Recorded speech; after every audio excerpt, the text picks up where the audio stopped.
Çiftliğimizde hangi tür hayvanları besliyoruz? Monoğlu kimdir? Kısaca anlatalım. Kısaca bir anlat bakalım sen. Tanıyan çoktur ama tanımayanlar için tekrar edelim. Vardır. İsmim Erkan, lakabım Dumbanoğlu. Nacizane ufak. Çiftlikte mi aslında pek uygun bulmuyorum. Çiftlik deyince çok böyle görkemli, büyük bir yer gibi oluyor. Öyle değil. Ufak bahçemde baktığım hayvanlar var. Bu sene yapacağım çalışmalardan biraz bahsedeyim. Özellikle tavuklarda renk çalışmaları yapıyorum.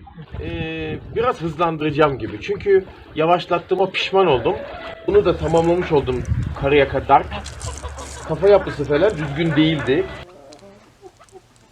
Genetiği kullanarak elde edildi. Gold'la. Hayır, bunda bir yabancı kan var içerisinde. Yabancı kan var. Evet. Başka bir kandan aldım bu rengi çünkü. Kaçıncı senesi peki Erkan abi bu hayvanın? Bu 4. Dark 4. Diyor. Dark 4, Gold 6 oldu. 6. senesi. Yabancı kan dediğiniz Brahma'dan hariç başka bir hayvan. Brahma'dan hariç başka bir hayvan var. Yabancı kan diyoruz onun terimi. Brahma olmadığı için süreç daha çok uzun oluyor. Daha çok Brahmalarda şu problem oluyor. O hacmi geri yakalamak zor oluyor. Evet. Tekrar o hacmi kazanmak için şunu yakalasam olur aslında bak. Bu alışmış herhalde bunlar. Alıştığından değil, Brahma ırkı zaten sakin oluyor ya malum. O internette uçan kaçanları pek beğenmiyorum. Brahma ırkını huyuna göre de üretebilirsin. 4 kilo var sanırım ya da 3,5 en azından var. Şöyle tarttım mı.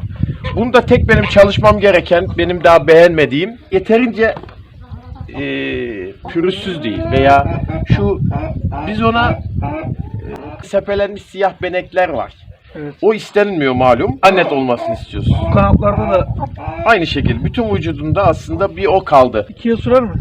Tamam. Ya buraya kadar getirdikten sonra bu hayvanı isterse 3 yıl sürsün artık. Çünkü bunu bir sefer 4 senede bunu bu şekilde getirdim.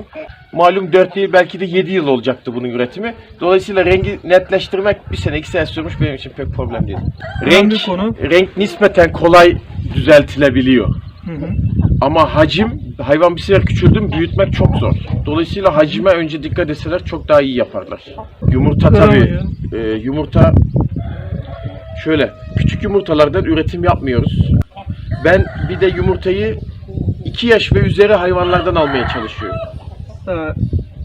Oturmuş, hastalığı, kümese alışkın. Bir de vücut yapısı, yumurtalığı daha büyük. 1 yaşındaki hayvan da güzel kaliteli yumurta yapıyor ama genellikle hacmi olmuyor yumurtanın. İstenen gramaj yok. Gramaj yok. Şekil yok. Civcivi besleyemiyor tam olarak. Çok hacimli büyük civcivler alman şansı azalıyor. Olmayacak diye bir şey yok ama ben 2 yaş ve üzeri mesela bu şimdi 3 yaşında sanırım. Bundan bu sene alacağım ilk defa. Geçen sene almadım mesela bundan. Bu sene benim özen gösterdiğim kafa yapısı bunda bu sene oluştuğu için ben biraz ümitlendim. Bak göğsünde de desenler biraz daha net. Görüyor musun? Şimdi bu deseni buraya doğru yaymam gerekiyor ama maalesef biraz vakit alacak.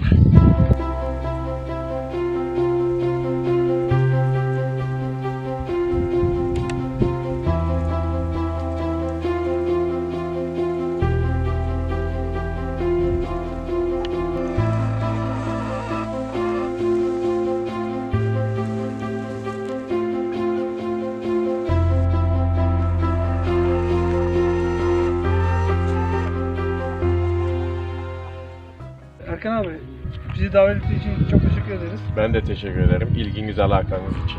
Bu hayvanlar konusunda birçok bilgi sahip olduk bu videoda. Hayvanların nasıl besleneceği, stresi, önemi gibi birçok konuyu değindik. Unuttuğumuz bir şey varsa. Unuttuğumuz bir şey herhalde yok. Böyle kısa bir videoda ancak bu kadar anlatılabilir. Sanırım yemleme, refah seviyesi, stres, hayvan çaprazlaması, iyi kötü hepsinden biraz olsun konuştuk.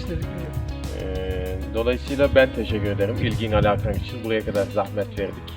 Geldin. Teşekkür ederiz. Arkadaşlar görüşmek üzere. Hoşça kalın.